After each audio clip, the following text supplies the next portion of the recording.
Morning all, how is everyone today? Little video on fitting a Dynojet kit to my Ducati, it's hidden under the cover there, 900 FE, which is the same as an SS and a SL Superlight. The bike's 25 years old and I thought someone would have put a Dynojet kit in by now, but they hadn't, because I chucked a free-flowing air filter in it and it's so lean at the top end, it was ridiculous. So spent some money with Dynojet. Top tip, by the way, if you go on eBay and look for Dynojet kits, that's a stage 2 kit for filter and pipes. If you go on eBay and look for one, they're more money than if you go direct to Dynojet and buy one straight from their website. So there you go straight to them. So what I'm going to do first of all is have a bit of a move around, because I want to put the bike sort of there, and I need to clear my workbench off as well. So let's get that done. I fitted a heater in the workshop, I'll show that in just a second. Let's get stuff moved around, get some space, get the bike in the middle and start taking bits off. I might do a quick how to take bits off, but if you're watching this, then you own an SS or an SL or an FE, you probably know how to take it apart. It's a Ducati, you've done stuff on this bike over the last few years. I might do a bit anyway. Let's see if I can not be bothered. Let's see if it makes the video. My videos are a bit rubbish, as you know, but let's have a go. But I'll show you my heater really quickly, bear with me. Let me just spin the camera around. There we go, Chinese diesel heater. There's the tank. It's at a jaunty angle because the outlet is in the bottom corner, and otherwise there's probably about 1.5 litres still in there. This cover is literally just to dampen the intake noise. The intake is in there, and otherwise it was really loud, and obviously lovely hot air coming out of there, and it's just plugged into the mains. There's the controller and obviously the pump and the leads. So there you go. That's a bit dull, but if you live in the UK or anywhere where it gets cold, that's actually quite a nice thing, and it makes the workshop, you just spin the camera around, makes the workshop a nicer place to be when the temperature drops. It's not particularly cold today, so I'm testing it out, but it works well. It's not too noisy. I can live with that. By the time I've got music on, I'm not even going to hear that.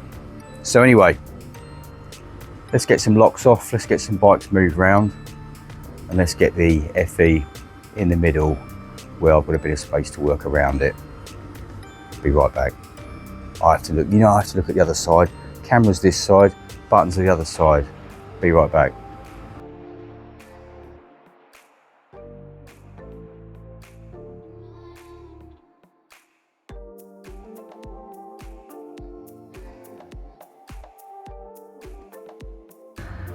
Right, now we've got that done, time to pull the bike apart. I have made a bit of space on the bench. It's really not very tidy. I need to spend probably a day in here having a really good clear out and a tip run. Those words are like horrific, because tip run means you're throwing stuff away, and nothing in here needs throwing away. Even little broken bits of plastic that you might be able to cut something out of and use on a bike. It's all useful, and you will use it at some point. I used something the other day that I've had for 20 years, probably. In fact, it's part of the reason that I'm fitting a Dynojet kit to this, because it was an old airbox lid. 20 years, at least 15 years, and I kept hold of it, and it went on the FE, which is why it ran awful, because I assumed this would have a Dynojet kit. As I say, after 25 years, you would assume that none of them are completely stock, but it was. And it was so lean, it was awful. But anyway, let me spin the camera around. So, there we go, 900 FE. Essentially, it's an SS or a Superlight. Well, Superlights were SSs really, same as this, in different clothes. So the first thing we want to do is take the seat unit off. And to take the seat unit off, 1 bolt, 2 bolts. Same on the other side. And it simply lifts away. You can then undo the hinge of the tank, removing the breather, hinge the tank up, put the stay down, and then we'll pick it up from there. Seat unit's off, place it somewhere safe. That's why I like the plastic floor tiles, because you can sit it down. Concrete floor I wouldn't, but plastic, no issues at all. Look how clean it is. Like I bought a toolkit for it because that was missing. Simple things please simple minds. So the tank, once it's hinged up, you can see there's a stay there. What we need to do now is unplug the fuel pump and the sender unit. And if we come around the other side, what you got here is a fuel tap. You just turn the fuel, the node nub, what would be clockwise here, and that basically shuts the tap off. It's going to be quite obvious what is open and closed. And then you've got your fuel feed, your fuel return, and then the overflow pipe, which is from the filler cap to remove. Once that is done, 2 8mm bolts at the rear of the tank, and the tank lifts off. You could, in effect, I mean, you could hinge it right up like that to give yourself access, but you've got to take the fuel pipe off anyway to get the carbs out, and I prefer to do it from there and do it as one long length and then feed it back through. But you'll see that in a bit. So let me pull the tank off and then we'll move to the next stage. There we go, tank's off. It does help if you drain the fuel out of it first of all, obviously, because it makes it a lot lighter. And schoolboy error, it's a while since I've taken one off, but there is a 3rd fixing bolt at the front. Now I always used to take that one out first, lift the tank up, and then hug the tank if you like, and then take these bottom 2 out and lift the tank off. Now a lot of you seasoned SS owners or whatever are going to say, just take the pin out. There's a sliding pin held in by a circlip that fits on the bottom hinge.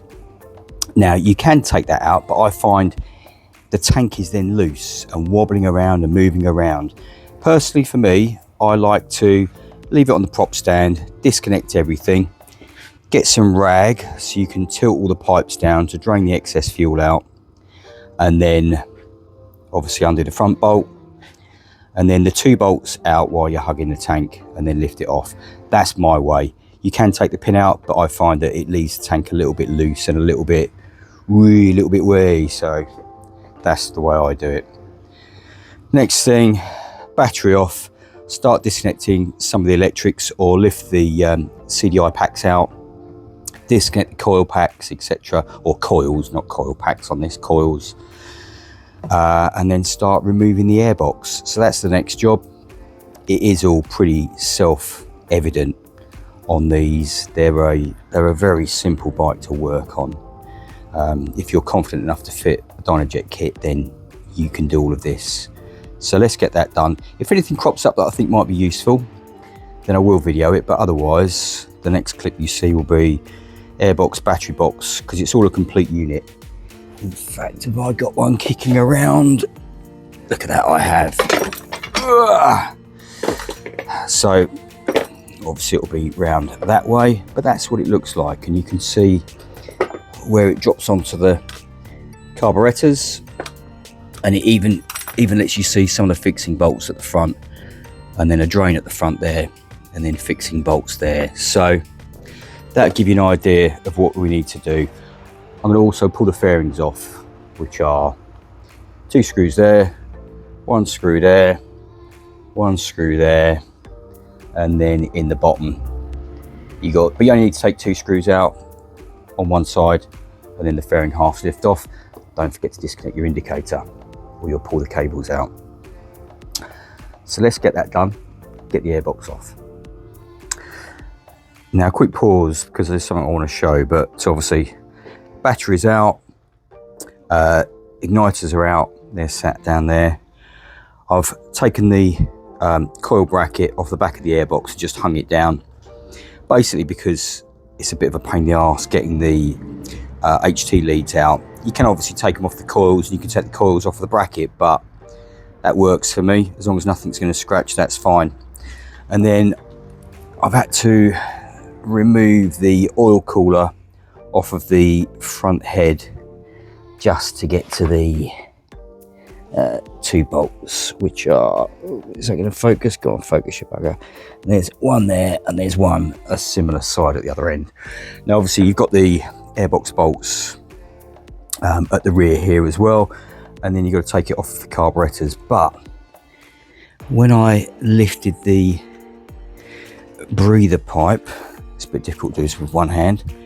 Well, I lifted the breather pipe to get to the one in there. Let me try and hook this wire out of the way. Can you see someone has pinched the wiring? Now that's the wiring that runs to the back of the bike.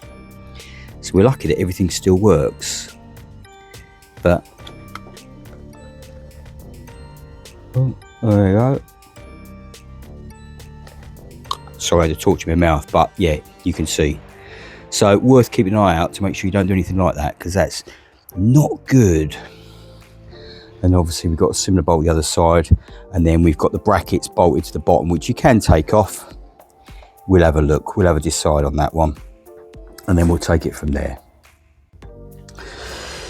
So we've got 2 fixing bolts out. There's one in there, it's hidden. There you go, you can see it in there, if you can see it in there. You've got 2 fixing bolts out. Everything's disconnected. The Jubilee clips are loosened off on the carb to airbox fittings. The only thing you do have to do is there's a breather at the front there. You pull it down, there you go. Well, it's more of a drain actually, to be fair, it's a drain that lives in the bottom of the airbox. I find it easier to take the lid off and just push it through rather than trying to reroute it.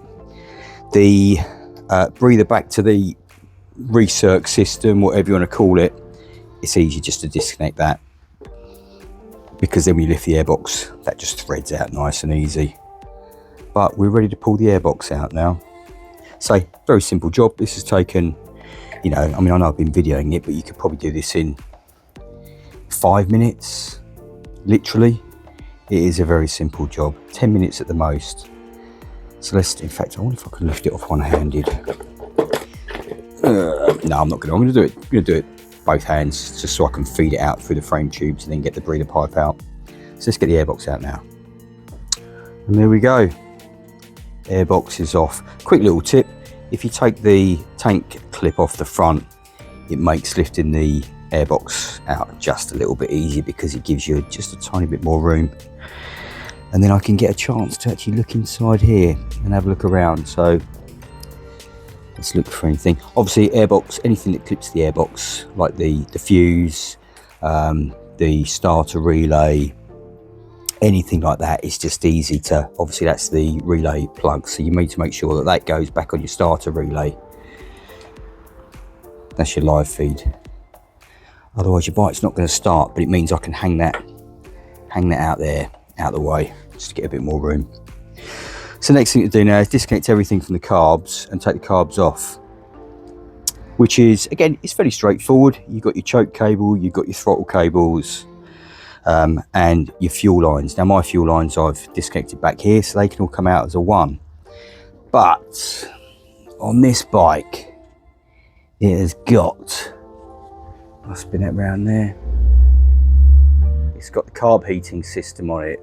So I've got to crack off all those banjos and remove them, because that's obviously the oil feed. And let me spin the camera around. There you go, it's easy to chat in it. What happens in the UK, in other environments, when it's cold and wet, you get a thing called carb icing, which is where the air is at a certain temperature and the humidity is at a certain temperature. And obviously as the fuel flows through the carburetor and it's cold, you can get icing, which can cause the slides to stick. It actually literally forms ice. If ever you've had a little old two-stroke that's done it, and you take the top of the slide off and pull the slide out, you'll be wiping ice off the slide, but it causes the bikes to bog down, run poorly, slide stick, everything like that. So the way some of the manufacturers got around it was to heat the carburetors. I know, don't ask me why. Well, I know why, we all know why, it's because of carb icing. But Ducati, being an air-cooled bike, the only way they could do it was to divert oil from the oiling system through the float bowls. That's what they did. Kawasaki, if you remember, go back to the old GPZ series, GPZ 900s, I think, they ran coolant through them. It's not a new thing. Suzuki did it. I'm sure other people have done it as well, but this has got it. So that's one additional thing that you might not have that I have that I need to remove. So let me flip this round again. There we go. As you can see, if I get my finger in, the banjo bolts, 2 on this carb, 2 on the other carb. So we'll make sure there's normally a tap on the oil system. We'll make sure that's turned off. Not that it's going to go anywhere. Get that disconnected. Get the cables disconnected. They're a bit of a pain because they're down the bottom there, but you can lift the carbs off and spin the carbs round. And sometimes it's a while since I've done it, so I might disconnect the top end to give me a bit more room, or I might just disconnect it from the top end, slacken the cables off, disconnect from the top end, and just take the whole thing out as a one. You'll find out in a minute. As I say, it's a while since I've done it. I have just noticed, look at that. Choke's got a repair on it. You can see what's happened. The plastic is broken on the choke slide. So it still works, but we'll see if we can do something about that when we get it apart. Right, let me get the carbs out and I'll tell you what I did. So we're just about ready to take it out, and I was right when I remembered that I used to take the top end off. So all you need to do is obviously slacken the adjusters right off, disassemble the throttle holder, do you want to call it, and then just disconnect from the tube, and away you go. There is another bracket, just a holder down there, which connects to the regulator rectifier unit there, which you need to undo. But that makes it a whole lot easier to remove. The oil feeds are all disconnected from the float bowls. The drain pipes are disconnected as well. The one that you can get on this side, if you look in there, the drain pipe there, I've already undone that and drained the fuel out of that float bowl. The other one you can't get to because the throttle assembly is in the way. So I'll lift it off and then I'll drain that one as well, just into that pot, because it saves getting petrol everywhere. So next thing to do now is lift them off. The Jubilee clips are loose on the inlet rubbers. The choke is off, choke assembly is off and disconnected. So yeah, just a case now of lifting them off and getting them on the bench. Yeah, I know the carbs aren't off, but I thought another top tip. Fuel lines, if you do it my way, which I find the easiest way, thread them over the top of the cylinder head under the frame tube there, root them down, and then drain out the excess fuel in the lines, because you will lose quite a bit of fuel. When I say quite a bit, that is one float bowl and the 2 lines. What's in the 2 lines? The residue. Obviously the other float bowl is still full at the moment. That's not an insignificant amount, and you don't really want that all over the floor, dripping on the bike, dripping on your painted covers if your paint isn't petrol proof, all that sort of stuff. So nice and easy way of doing it. I mean, you can, if you look in there, you can get to, if that will focus, the petrol pipe there. But what I find sometimes is these plastics can get a bit fragile. So I don't like to be pulling and yanking on these if I don't need to, because you don't want to be breaking the plastic feed pipes between the carbs. Obviously, the other thing I've disconnected is obviously the breathers. You got one there and one there, and these are quite self-evident. There's these pipes. Where's the other one? I'll take the other one out of the way. Yeah, no, it's there. There you go. There's the other one.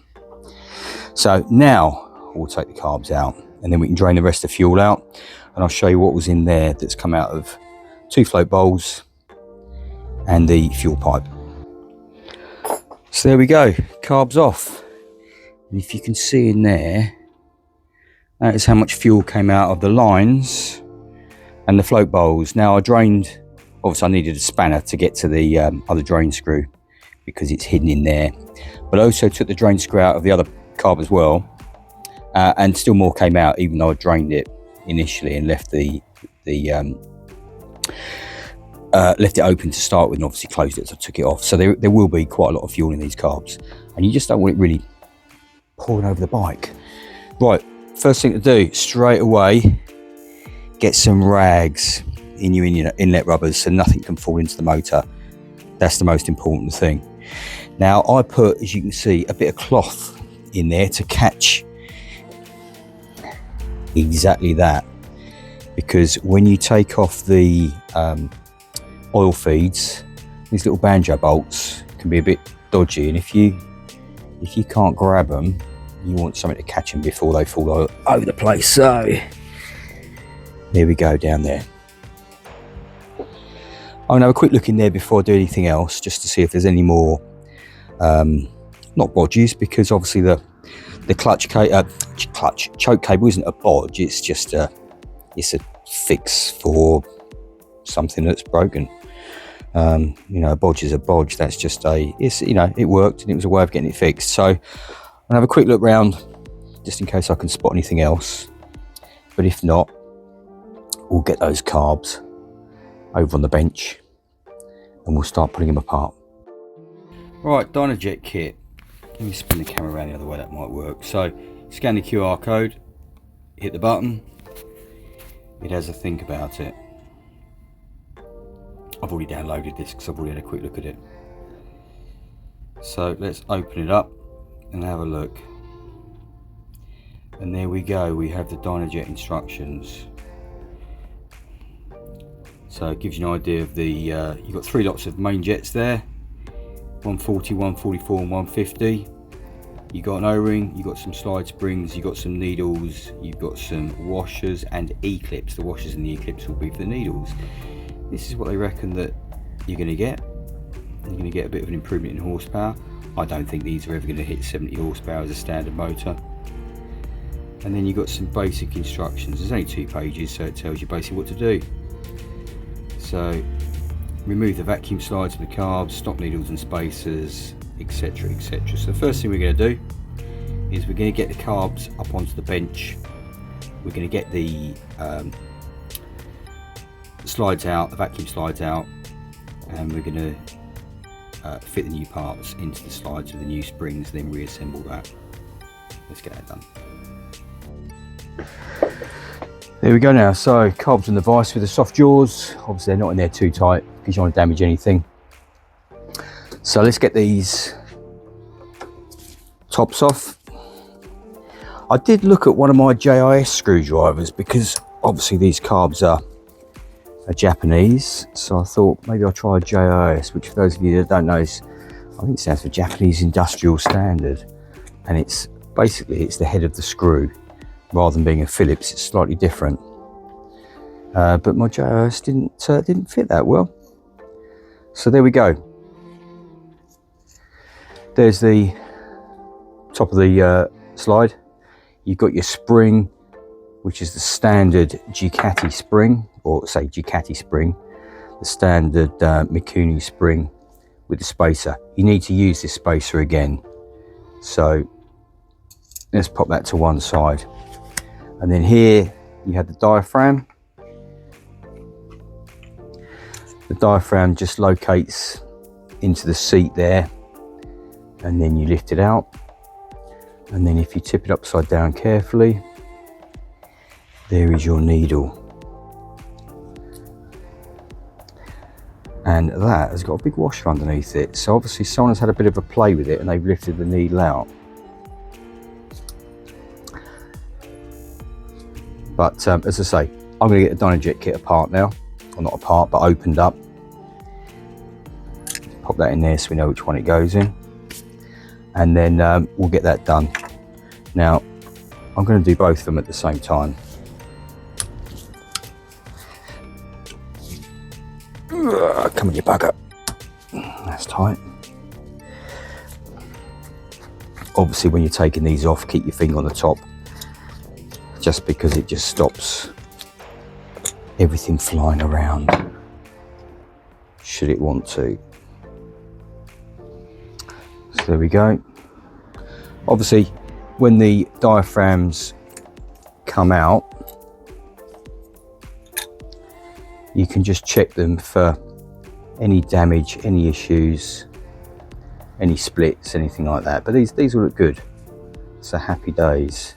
Now on some bikes you do actually drill these air bleed holes out to allow the slide to lift even faster. I know some Harleys are like that, but these aren't. So let me just pause the camera. We'll spin the camera around onto the bench and then we can see what the next step is. So Dynojet kit is out of the box, and what we have is we have 2 new springs for the slides to replace the standard slides. We have some clips and washers which will go on to the new needles, the Dynojet needles. We'll get that done in a minute. And then we've got a selection of new main jets. Now these main jets they're not your traditional screw-in main jet. These actually clip in with a little holder. You'll see that when I get to it. So you've got three lots of main jets. You've got 140s, 144s and 150s. And quite nicely, you've got 6 O-rings. So you can change these as you go and fit a new O-ring each time, which is quite nice. So what I'm going to do now is change the springs, change the needles. Now the needle goes into the 4th clip from the top on these, so I'll clip that in and I'll obviously show you how it all goes back together, and then we'll pop the diaphragms and the slides back into the carbs.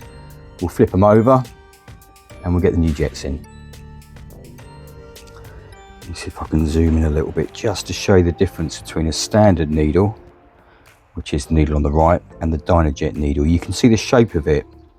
Now basically the needle sits inside the main jet. These jets have got holes in of different sizes, and as this lifts, as you can imagine, the taper allows more or less fuel to pass through that channel, and that's what it does. It's a fine way of metering the fuel, whereas you can see the standard, I mean, barely got a taper on it at all, the standard needle. They're the old springs. New springs are fitted. You need to put the spacer in. Bit fiddly, but it's easily doable. So what we're going to do now is, as you can you see in there, we've got the spring clip on the 4th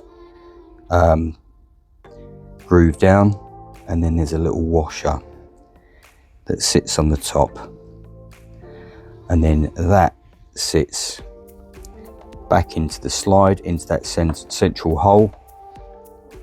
Then that goes on top and it all goes back together. So let me get that done now. If I can put the camera on and get a view, I will do, but otherwise the next clip you'll see will be these back together top end wise. I'm hoping you can see this. So what we've got is a diaphragm. Obviously we've checked it for damage, it's all good.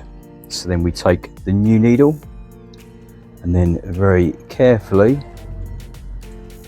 we locate it, which can be a bit of a fiddle.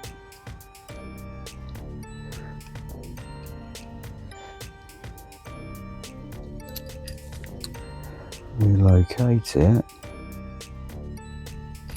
There we go. And then that drops inside the slide. And then what we can do is we can actually drop the slide back into the carb, making sure that the needle locates into the emulsion tube, which is inside the carb. You'll see that it's a brass tube that goes inside. Check the O-ring on the top there, you've got a little bleed O-ring. Make sure that the diaphragm is seated properly, and then the spring locates on the top of the main jet, sorry, on the top of the needle, and then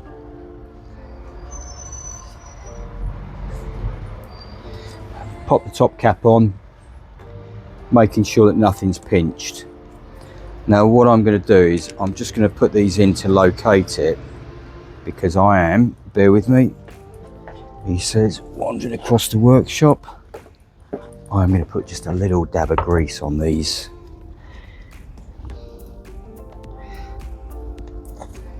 Just because it's unlikely that they get stuck in, but when they get stuck in, it is a pain. So just the tiniest dab of grease just helps that locate properly. So locate, not locate. Helps it well, not get seized. These haven't got to be mega tight. Remember, that is a plastic cover. Right then, that's done. Now I'll show you a quick tip, bear with me. Let me just pull this out. Oh, I'm so professional the way I do this, aren't I? So there we got the slide top cap, we've got the diaphragm in. And if you look in there, that brass part in there was the emulsion tube that I was talking about, which the needle locates in. Now what you can do is you can lift the slide and watch it slide up and down nicely, and you can hear the air escaping. If that clicks up and down easily, it means you've got a problem with the diaphragm. Nothing's, you know, it's not located properly or something like that, because that should be like that. And if you blow air across the carb, you will see that lift, because that lifts off of a vacuum. I might try and do that later if I can get the airline out to show you how that works. I might not, but hey. Right, let me get the other one done. I'm not going to record that, then we'll flip the carbs over. There we go, we're back. Obviously carbs around the other way, slides are in. They're all nice. So what we're going to do now, I'm going to do it on one carb, but I'm going to take off the float bowl. Bit weird, you've got screws on this one and Allen bolts on this one. Now, I have given these a quick go. These are JIS on here, and if you tap that JIS screwdriver in, you can see how nice that is, and then that gets them undone.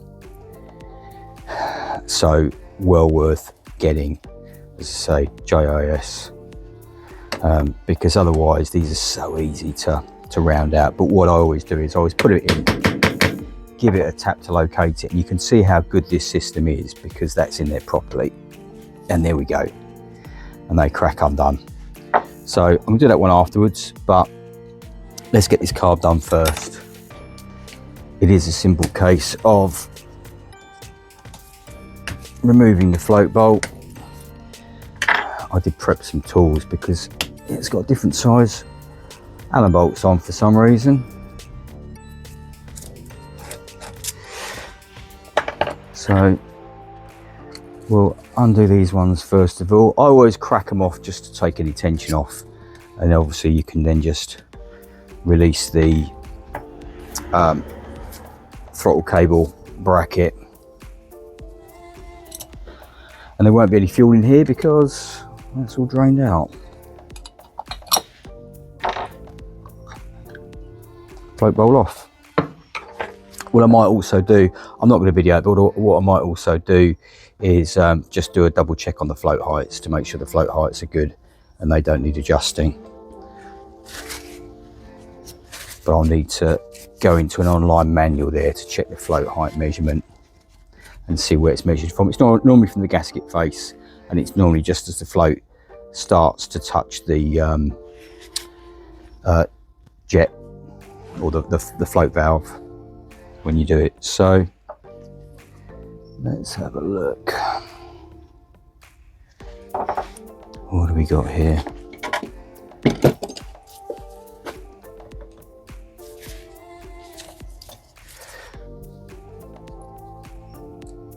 There we go. We have the retainer, and then the jet, which isn't tight at all. Now, as you can see, hopefully that will focus.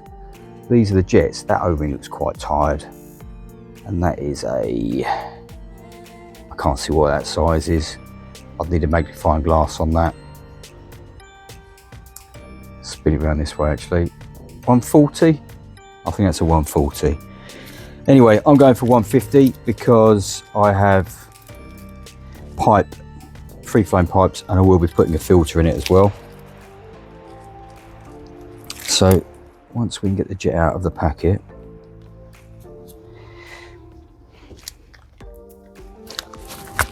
we will pop a new O-ring on it,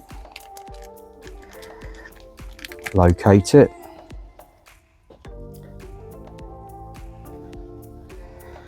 so new O-ring. I am going to dab just the most minute bit of grease around it,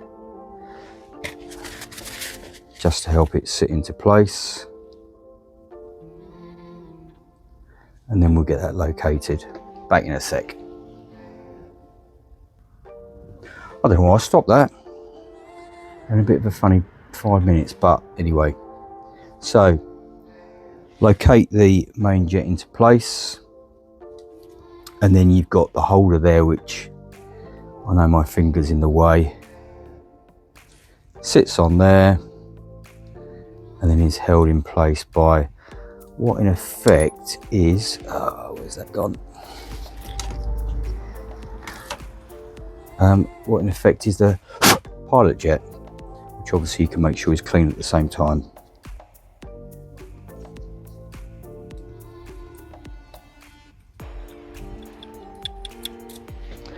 So that screws into place. Hasn't got to be mega tight, because remember, these are brass. So let me just move the camera down in my usual professional manner and show you what that is when you look at it. So there's the jet in effect that holds this locating piece in, which then holds the jet in place. And that's what we've done. We've replaced that jet. And there is the old one. You can see how old it is. Look how square that O-ring is. That should be rounded.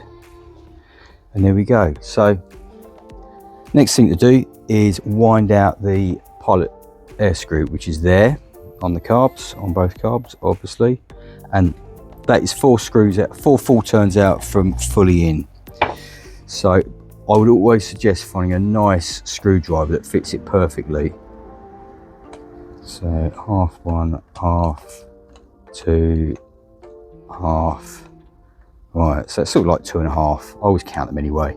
So locate where it is, have a quick look at the position. So we've got half one, half, get in there, 2, half, 3, half, 4. There we go. So let's get the float bowl back on. I'll do the same on the other carb, which I won't record, and then we'll get them back on the bike. Apologies, but for some reason the microphone didn't work. So all I'm explaining here is that I'm going to lube the throttle cables while it's all apart with some lube, and then obviously leave them hanging down for the lube to come through. But the most important thing that everybody probably missed, and I missed to start with, Dynojet stickers. We all love a sticker, don't we? And yep, they'll be going on either that toolbox or that toolbox. So what I'm going to do now is get the carbs ready to go on the bike, start assembling them, and start putting everything together. So again, apologies for the microphone not working, no idea why, probably operator error. Catch you in a bit.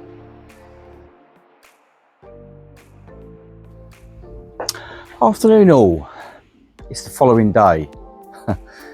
You know, the usual, you're in the workshop, you've got a few tunes on, you're doing a bit of filming and all that sort of rubbish, and then you go, oh shit, look at the time. And I had stuff to do, so basically it was a bit of a panic of not pack everything up, but lock everything up, crack on with some stuff I had to do. So this is the following day. Let me show you how far I got, and then we'll carry on. Bear with me. Again, I have to look at this other side, hold on. So, yesterday, what did we do? Milo. Yesterday, we put the carbs in. And obviously we fit the Dynojet kits. The carbs are sat in there quite nicely. And obviously we started to route things through, like the fuel lines, the breather pipes, but other than that, nothing else is on. I've not repaired the choke cable or anything like that at all. I did lube the cables yesterday, and then all I did last night was just leave them hanging down just to try and see if any lube got through to the bottom, which it hasn't. So what I'm probably going to do is put them up this way and chuck some more lube down them, so that when they're fitted to the bar, gravity and time will obviously help some fluid get down and give it a bit of lube. So what I'm going to do now, I'm not going to bore you with me bolting it back together, because bolting it back together is a reversal of how it came apart. So essentially, what have we got to do to get it back together? We've got to fit the oil fittings to the float bowls.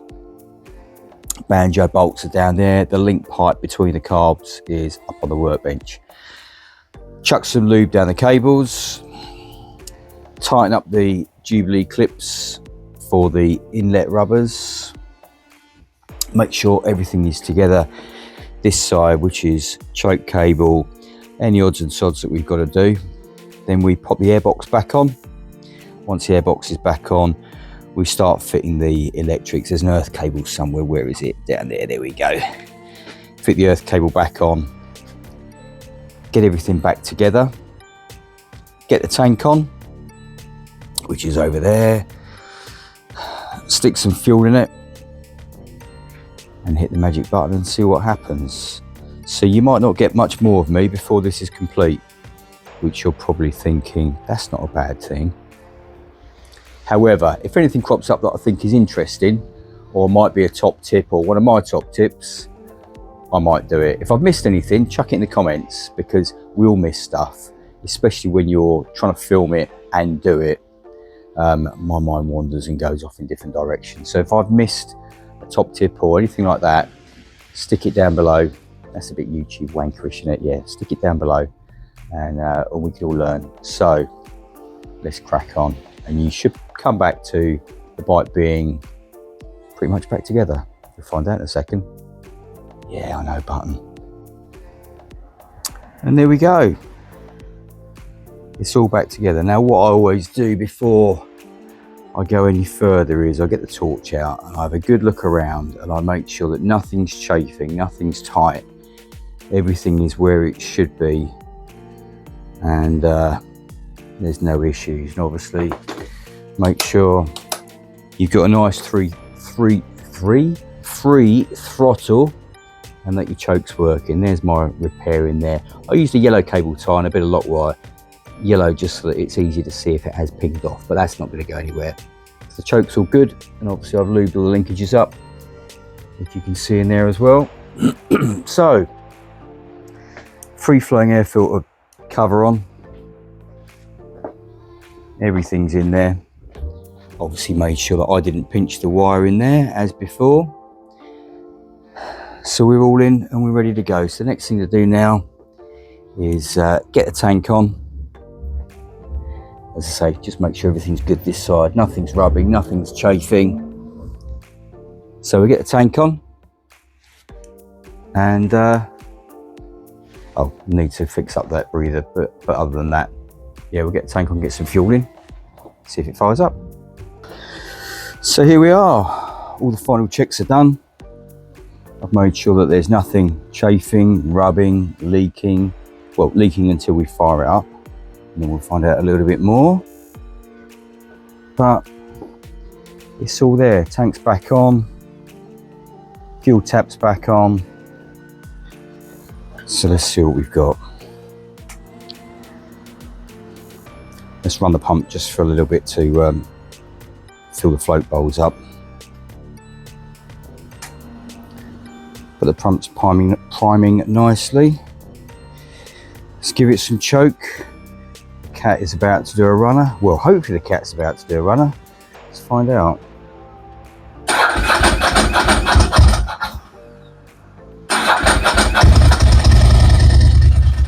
There we go.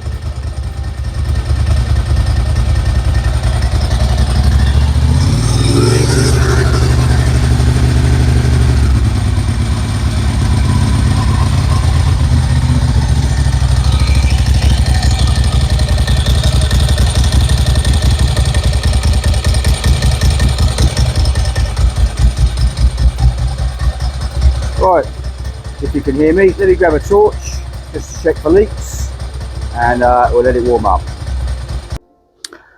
There we go. Run up.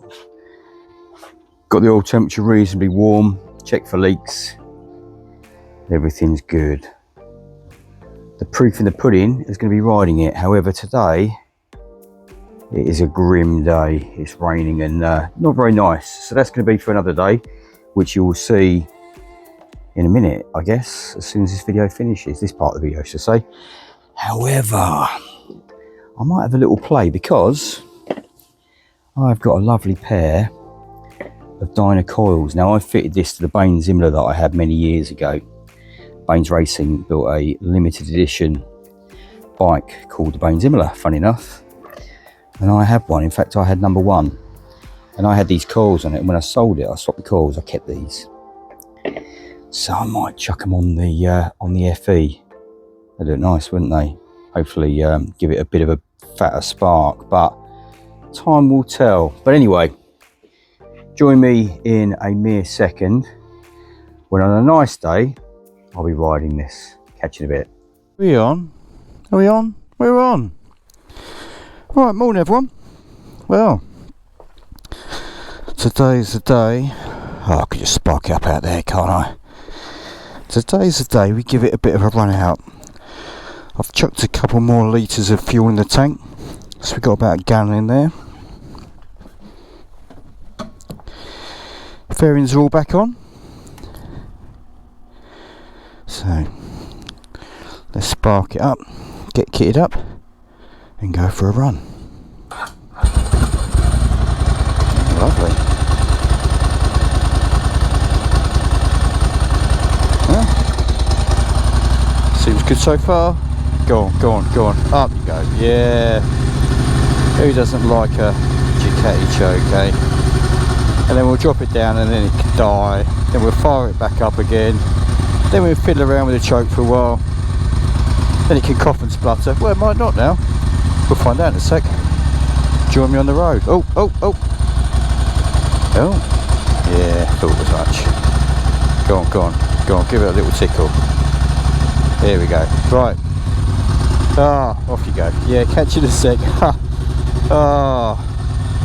Who doesn't love a carb Ducati? Bingo. Well, hopefully you can hear me okay, because I know this screen throws quite a bit of air straight into the area where the microphone is. But anyway, initial findings, far better. Warm up was a lot quicker. Where I live, I go down some country lanes, out to a main road, and then go down to a set of traffic lights. Normally on a carb bike I've still got some choke on at those traffic lights. On this I dropped it off. Now the idle did drop down a little bit low. I did have to blip the throttle a few times, but it was still fine. And then pulling away from those lights, there was no hesitations, there was no coughing and spluttering, there was no fire through the airbox. It was all good. Now the oil temperature is only just about to hit 50, so I'm just cruising around, getting the oil temperature warm. And then we'll give it a bit of a run through on some nice quiet roads, and we'll see what the performance is like. But I do like, I like everything to be up to temperature before I give it the beans, so that the tolerances are good and the oil's going down, blah blah blah blah. Anyway, you know what I mean, bit of mechanical sympathy, never hurt anybody. So, let's get some miles done, we'll crack on, we'll find some nice little roads to safely give it a bit of a squeeze through the revs, and we'll see how it responds. But so far so good, big improvement. As I say, I've got the free flow filter in now, so the jetting according to Dynojet should be spot on, and Dynojet have been around enough years to know their stuff, so I'm going by what they've said. I might have to play with the oil screw, we'll find out when I get home and it's nice and warm, but at the moment, yeah, massive improvement. So join me in a few miles when we'll give it some beans. Catch you in a sec. Right then, so I just jumped off to have a quick look. We got what? How many miles have we just done? 11 miles. Oil temperature is over 80. Happy days. Let's give it a bit of a whiz, shall we? But so far so good. I'll ignore the speedo, it's miles out. It literally reads about 30 miles an hour over everything that it is. Shocking. So let's give it some. Oh, that was much cleaner. Oh, that was a lot better. Yeah. Huge improvement. Huge improvement. That is so much better. Do you know what? That feels like it has gained a whole heap of horsepower. Not just the way it pulls through, but it doesn't feel flat at the top end anymore. I mean, these were never a fast motorcycle. You don't buy a 900SS because it's a fast bike. If you're a fast bike, go buy a 4-valve twin or an inline 4 Japanese bike. These aren't fast. They can be quick in the right hands. You get round the lanes and gas them on, and they can be reasonably quick. But we're not talking about tyre shredding, traction control needed, all that sort of stuff. It's a more like just for blipping around the lanes, sort of maybe the odd track day if you want, I guess. But it needs to be a classic track day or you will be swamped. But anyway, yeah, big improvement. Right then, I am going to have a lovely ride home and park it up and just look at it, I think, because that's the other thing about an old Ducati. They're very pretty, bellissimo, bella, all that sort of stuff. So if you've enjoyed watching me fettle this, then chuck in a subscribe or a like or any of that usual YouTube bollocks, and join me for some more motorcycle stuff. I'm potentially looking at getting a new bike, which I might have got before you see this video, might not have got before you see this video.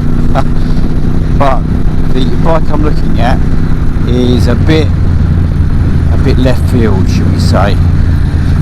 Stand up on the pegs. Yeah, it's a bit left field. So anyway, ride safe everyone. If you're not riding because the weather's crap, watch rubbish videos like the ones that I make. And I'll see you all soon. Take care.